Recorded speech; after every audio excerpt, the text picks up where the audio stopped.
नमस्कार, धर्म ज्ञान में एक बार फिर आप सबका स्वागत है और मैं हूं आपके साथ कविता राणा। मनुष्य से जुड़ा 9 ग्रहों का अटूट रिश्ता वैसा ही है जैसे सौर मंडल में मौजूद 9 ग्रहों का अस्तित्व। मन मस्तिष्क से लेकर बुद्धि, वाणी और भावनाओं पर नवग्रहों का कंट्रोल रहता है। तभी तो नवग्रहों की बिगड़ती चाल अगर जीवन में उथल पुथल लाती है तो वहीं शुभ दृष्टि रातों रात कामयाबी के शिखर पर पहुंचा देती है।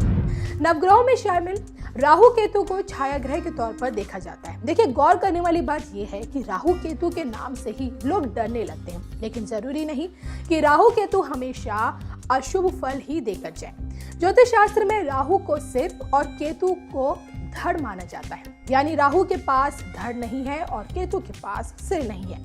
अब इन दोनों ग्रहों को साहसी ग्रह भी माना गया है। कहा जाता है कि भाई राहु और केतु व्यक्ति को बहुत संघर्ष कराते हैं, इतना संघर्ष कराते हैं कि कभी इंसान हताश और निराश तक हो जाता है, उसे जीवन से मोह समाप्त हो जाता है और कभी कभी गलत कदम उठाने की कोशिश भी करता है। इन ग्रहों के कारण व्यक्ति परेशानियां और संकटों से हर समय घिरा रहता है और इसके साथ ही साथ जीवन में अचानक हानि मिलने लगती है। और यही वजह है कि वे व्यक्ति के जीवन में अचानक होने वाली घटनाओं के पीछे राहु केतु का सबसे बड़ा हाथ माना गया है।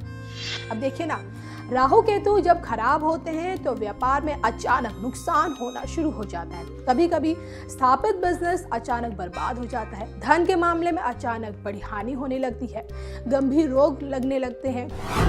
राहु केतु की वजह से व्यक्ति गलत संगत में चला जाता है और इसके अलावा मानसिक तनाव की स्थिति में भी वो जा सकता है। आपको ये जानकर हैरानी होगी कि भाई ज्योतिष शास्त्र के अनुसार संसार में 2 तरह के केतु होते हैं। पहला कुत्ता जो घर की रखवाली करता है और दूसरा चूहा जो घर को खोखला कर देता है। देखिए, अगर घर में कहते हैं कि भाई चूहों की तादाद अगर ज्यादा है तो समझ जाइए कि भाई केतु का प्रभाव आप पे सबसे ज्यादा है। केतु रात की नींद हराम कर देता है और पेशाब की बीमारी, जोड़ों का दर्द, संतानापत्ति की रुकावट और ग्रह कलेश का कारण भी केतु ही बनता है। वहीं अगर राहु की बात करें तो शुक्र के साथ मिलकर राहु व्यक्ति को गलत आदतों का शिकार बनाता है, उसके अंदर नैतिकता का पतन होने लगता है। राहु जब मंगल के साथ अंगारक योग बनाता है तो व्यक्ति को खून से संबंधित परेशानियां होने लगती हैं। वहीं बुध के साथ राहु व्यक्ति को मानसिक परेशानियां देता है।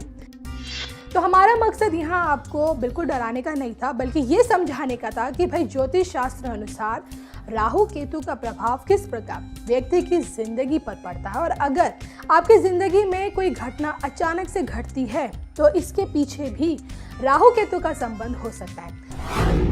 अब ऐसे में अगर उपायों की बात करें तो राहु केतु को शांत करने के लिए व्यक्ति को हनुमान चालीसा का पाठ करना चाहिए, श्री गणेश की पूजा करनी चाहिए और ताकि इन ग्रहों को शांत करा सके। इसके साथ ही साथ बुरी संगत, गलत आदतों से दूर रहना चाहिए, पशु पक्षियों की सेवा करनी चाहिए और जरूरतमंद व्यक्तियों की मदद करने से इन ग्रहों की अशुभता को दूर करने में देखिए बहुत मदद मिलती है।